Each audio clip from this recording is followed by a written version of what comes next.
So this time, allow us to call here on stage the third contender for our Tawag ng Tanghalan.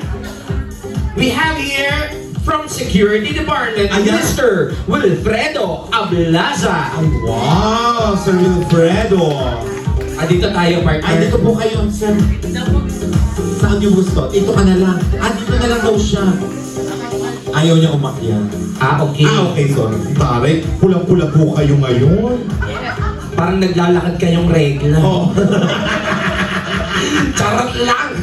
Ikaw naman, huwag naman sorry. ganon. Pwede mag-sorry. Oo, sige, sorry. Okay, So, ayan, pula kayo ngayon, tapos yung ulo niyo bilog. Queso de bola. Okay, si Sir Wilfredo po, ano po ang napili niyong tugtog or kanta na para sa ating Tawag ng Tanghalan? Wind of Change by Scorpion. I love that. Ganda. Gusto ko po yun. Isa sa mga paborito ko rin yung partner. Totoo, at saka tinutugtog na lang yan sa AM radio. Na kung sakit siya na lang nakakarinig. Pero maganda kasi. Mga classic song. Alam mo, ang mga classic song maganda yan. Hindi mo napapansin ngayon, may mga song tayo na nauuso ngayon, pero nag-fade uli agad-agad.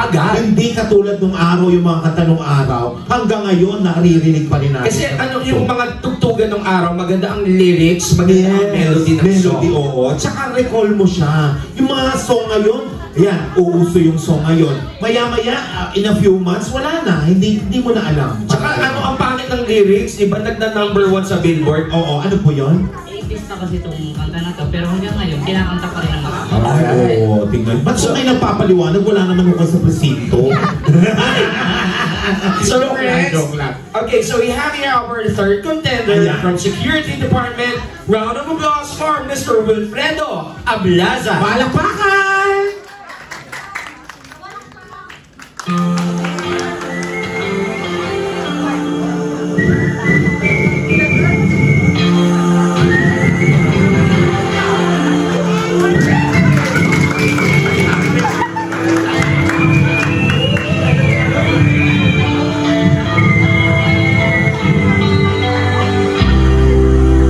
Follow the bushwalk down to the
Thank you very much, Sir Wilfred. Ay, ito muna po kayo kasi meron tayong yung ating mga jurors. Magko-comment po sa inyo. Okay, so we have here our next juror. Ready po kayo sa inyong comment? Opo. Matibay daw po ang loob niya. Kahit ano sabihin niyo, kakapitan niya po. Pusong bato. Oo, pusong bato, narinig niyo. Aray ko. Hindi mo siya masasaktan. Yes po. Alam ko tawag ng tanghalan to. Ayun, Okay. Hindi tawag ng tagayan. Hindi pa po siya tumatagay, ate. Masyado naman ho kayo. Hindi. Okay. Oo. Maganda sana eh. Okay na okay. Di maintindihan yung lyrics. Kasi nga po, Islam po talaga yung kumanta nung kanta na yun. Kaya, British po yun, British. British. Briton. Briton ako. Kaya po ganun talaga. Kinakain niya po talaga yung salita. Tsaka nakakatuwa yung sa... Oo, nakakatuwa. Bibihira ho, nakakasipol ng ganun. Kaya lang hindi solid yung sipol niya kasi pag nakita mo yung ipin niya, may siwang dito. Kaya hindi solid yung sipol. Kaya yan. Hindi, yan ay komento lang naman ng isang Komento lang, juror. Isa lang yun, pero malay mo yung iba, magagandang score na binigay sa'yo, di ba? Okay lang po. Okay. Maraming salamat, sir. Okay po. Again, that is Sir Wilfredo Ablaza. Sir Wilfred. Okay, this time, ang next